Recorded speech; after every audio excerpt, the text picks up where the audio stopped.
everyone? I hope you guys had a wonderful day in the market today. Overall, it was definitely a tough day for most people, especially if you were long here. As you guys can tell, the double correction is definitely trying to play out here. And we are down in the after hours on the SPY. I just want to say, I'm happy that the members that, or at least the people that were following me, just watching on YouTube, not even being a member inside the Discord, you guys would have avoided probably some massive losses just by being cautious and taking profits on this bounce. I said we were hitting the double correction sell area, and again, it's probably some of my wisest words.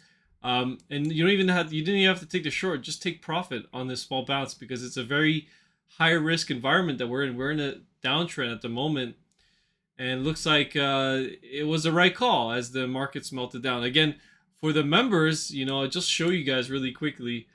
I ended up taking a short yesterday at the close, or actually probably in the middle of the day, and I doubled up this morning to a 20% portfolio size because I saw that it was time to short, and I also shorted on my futures account, and we were up about $15,000 today. So definitely a tough market if you are just trying to buy and hold, right? And this, I showed you guys this yesterday. This was the sell area, right, for the double correction. Now that we are rejecting here, and if we take out these pivots tomorrow, again, we still haven't taken out these pivots, so we don't really know if this is going to end up playing out towards the downside. But at the moment, in the after hours trading, it looks like we could possibly take them out. Again, we'll see. We still haven't taken out the lows here, but taking out the lows would definitely confirm that the Qs are headed towards this area down here at 421. And a lot of people are thinking, that this wave 4 was going to end here. My guess now is the wave 4 is going to end down here, right? You got the VIX spiking, you got the yen rising, you got the DXY back on the rise here. We'll talk about the DXY in just a few moments.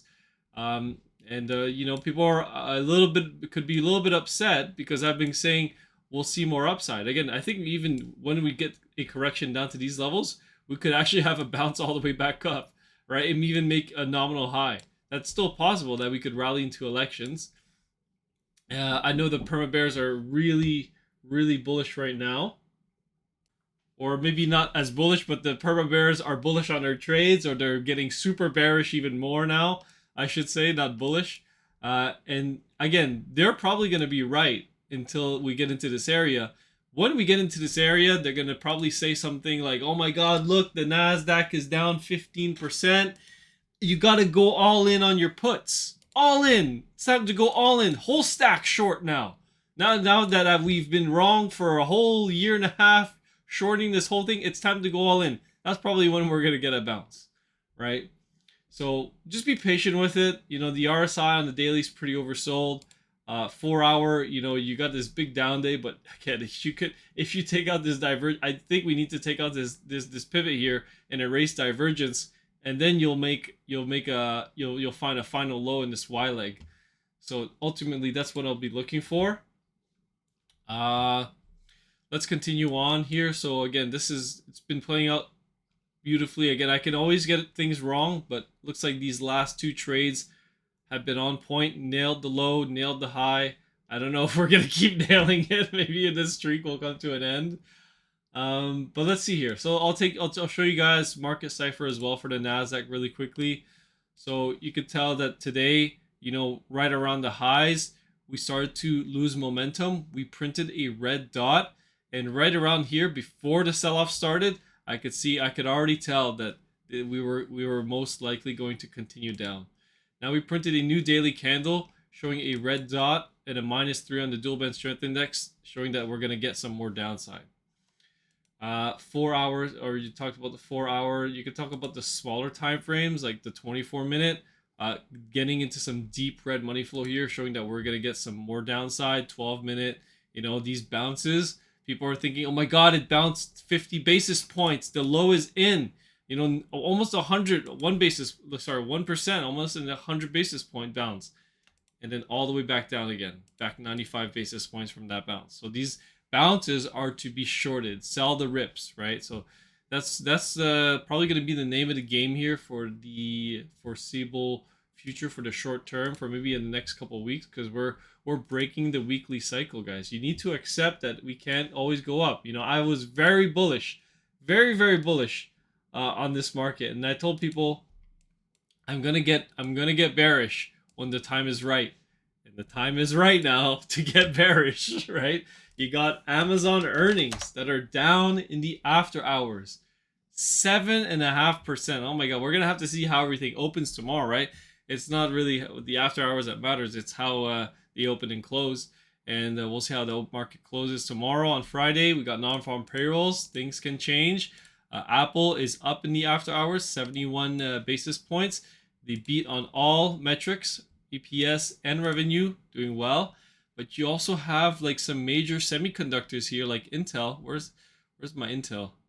INTC. I think they're down like something like 20%, 19%. They're gonna be making new lows tomorrow.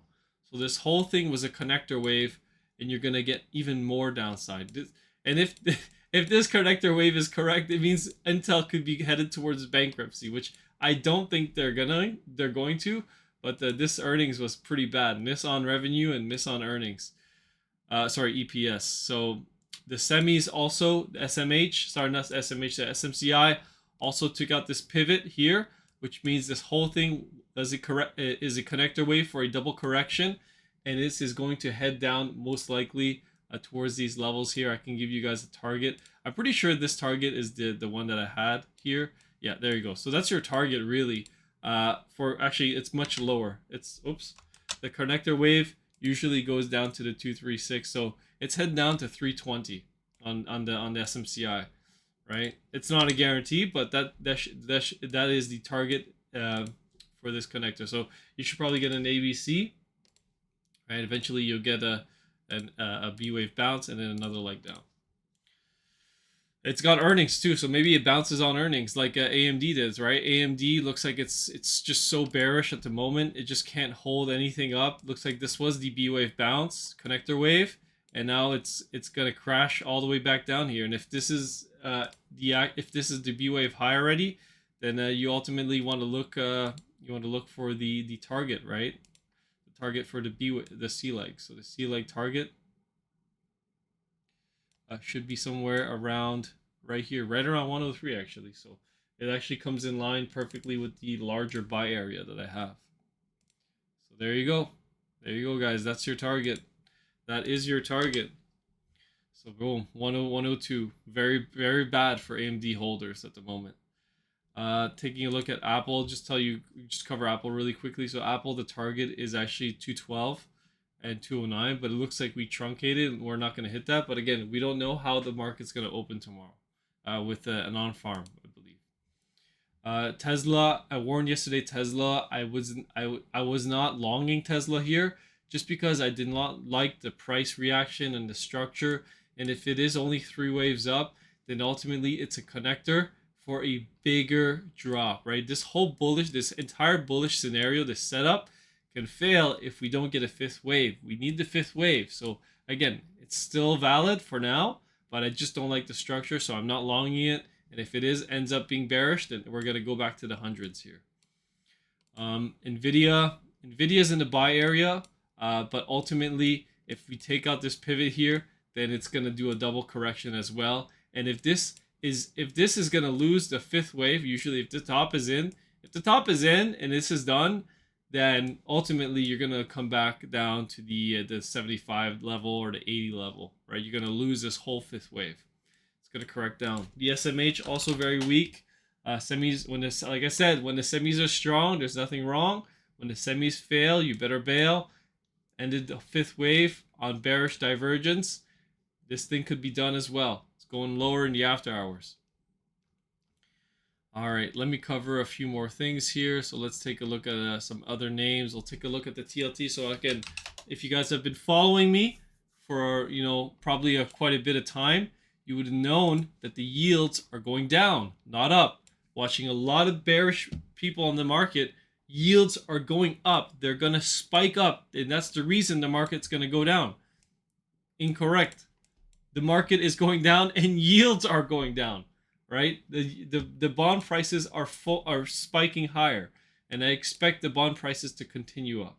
I expect more upside in this third wave here. Very bullish on TLT.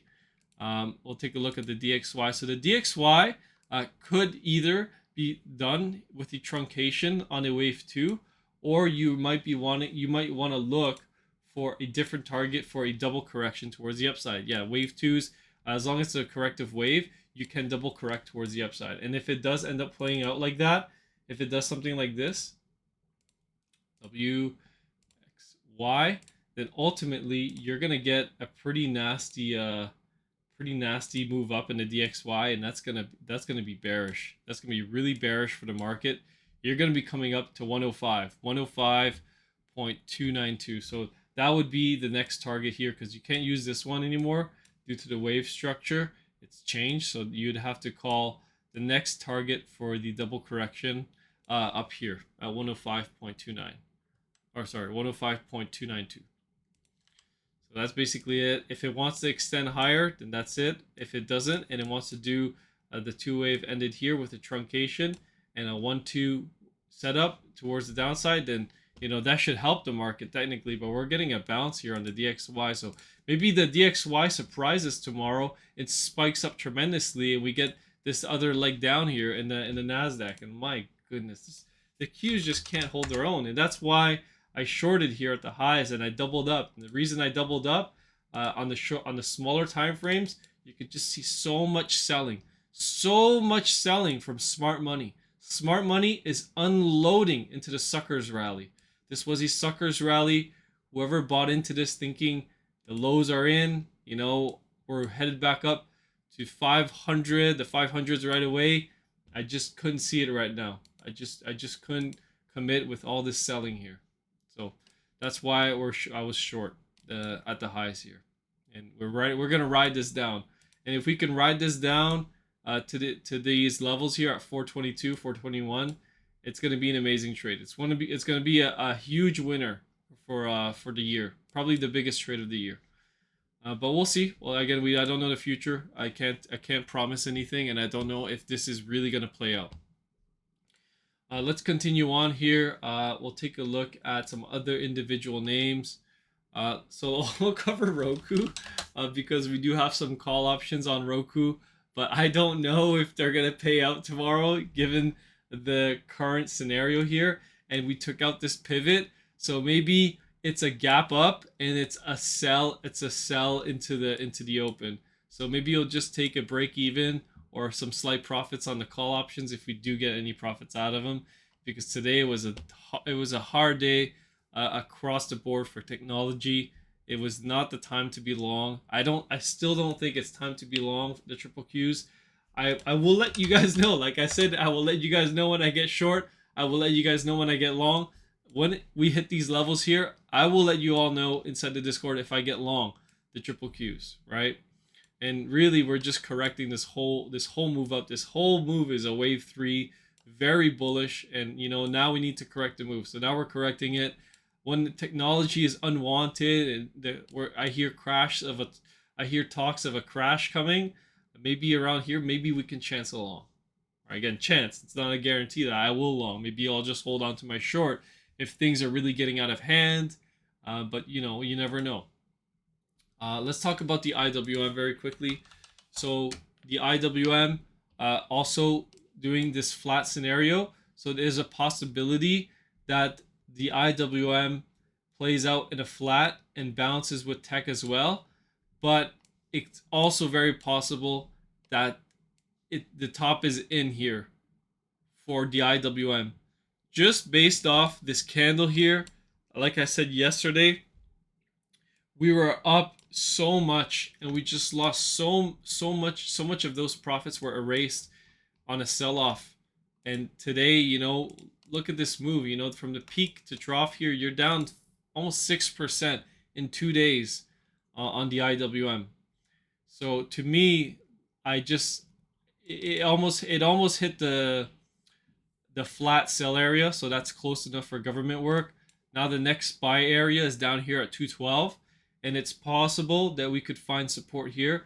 If we don't, then this can really unravel into a very bearish scenario for the IWM, and not only the IWM but maybe the markets as a whole. Right? Oh my God, triple Q is down 84 basis points now. Let's see how Apple's holding up. Maybe Apple's turning. Right, 75. No, it's holding, but I think Amazon is really dragging the market down. Talking about Amazon very quickly, looks like this target here for Amazon is going to get hit tomorrow. So you got an ABC correction with a flat, and this is going to be your target area, right? This is where you want to be looking for the trade setup. So it's going to be a little bit higher, and funny enough, in the after hours, it's already there, right? It's already at 170. So 170 is your level. Same thing for Microsoft, right? Microsoft level still holding. Touch the pivot, touch the buy area, and reversed out still. So Microsoft is still holding. Google, I don't have a chart. I don't have one for Google, but I'm assuming if I just do an ABC quickly, ABC correction, this should already be done. It could also double correct and go even lower. But for now, this is what I have. Let's see here where Google could be going. So Google hit the buy area and also reversed out. So Google should be okay for now, as long as this holds. If you do a double correction, there's going to be more pain to come in Google. Right? This could go even lower. So let's just be careful on Google. And this could have been X too. This could have been X, and you're already headed down. And if you are headed down and this is the X wave, I'll give you guys a target right away. I'll give you guys a target for the X wave, and oh man, this would be really bad. But I don't think that I think Google could hold up here, but that would be your target for Google. It would be all the way back down at 140. That is a 17% drawdown on Google. I don't think that's gonna happen. Again, don't take my word for it. It could be wrong. All right, I think we covered the majors here. Let's talk about oil very quickly. So oil, we were looking for this short here on oil. For me, at least, I think oil could still be in this wave too. Given geopolitical conditions, I think this might just be an A, B, and a C, and a crash correction. Let's just get on some smaller time frames, see if I can make something out of this. Could still be in B, if this is a B wave, then this could extend lower. It might even do a flat, right? If it does a flat, it's just gonna destroy oil traders right now. And people are asking me inside the Discord if we should get into some shorts in oil.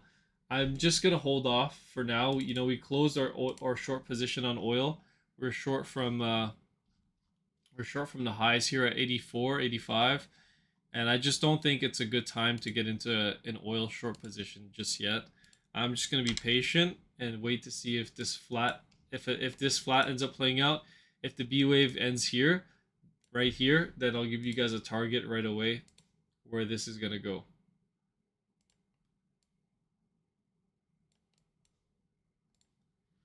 If that's the case, oil will head back up to 80, 81, all the way as high as 83 before finishing up. But if it wants to finish here and just start crashing, I'm not opposed to it, but there's just no trade for me right now. Okay? All right, guys. So that's basically it for oil. Let's talk about silver really quickly. Oops. I think I just wanted to move it sideways, a little bigger range. Let's talk about silver. So silver is still in the buy area. It hit the buy area. It reacted nicely. I'm still in a long position on silver, although things can change. If if it takes a turn for the worse, I will stop out of my trade and we'll look for a better setup. Right now, we got some great setups and some short positions, but again, there is no short for me right now on the markets. It's too late to short. Shorting now, you're chasing. You're FOMOing into short positions, which is also bad. It's just also bad because we could bounce, right? We could bounce, not make new highs, but destroy people who are late to the party. But yeah, I definitely see more downside. The SPY target for it to double correct lower is down here at the 526 and as low as 508. IWM, we already talked about it, is 212. Dow Jones. So Dow Jones flat might be playing out here. Double correction. So this bullish scenario looks like it's gonna be invalidated, right? This whole thing may be coming to an end as well. Oh my god, I'm deleting too many counts here. So let me see what we got going on. 2, 3. I gotta relabel this one, but ultimately let's just focus on the flat right now at hand in front of us. Let's get rid of some counts here. There's too much stuff on my screen. Let's see. Use this one. I'll just use this. There we go. Flat. Damn. All the way back down to 392 on the Dow Jones DIA. So that's your target right there. And it's going to be painful if it has to do that. That means this market has more pain before it settles into a low. So the dip buyers, the perma bull advice is not good right now. Right now, I guess you could follow the perma bear advice. It's not bad. But for me, I never choose one side and stick with it. I always alternate. I don't stay permanently bullish and I don't stay permanently bearish. You got to be in, you got to be out. You got to pick the current trend that fits you and fits the best setups as well, right? This setup right here, we were set up for more upside, and now we're set up for downside. Now I'm not hearing the bulls scream as much anymore, right? The fear is setting in. When they flip bearish, when they hear all the perma bullish YouTubers say, "Okay, I'm getting short," then we'll get long, right? There you go. So just fade these people, and I think that's about it. So yeah, we got you. That's your setups here: gold, silver, oil, the Russell 2000, the Dow Jones. Everything is labeled here for you guys. And if you guys want to follow me, you can join me inside the Discord. You guys have access to all my trade setups in real time. Want to add and leave positions, and yeah, have a good day, guys. Peace.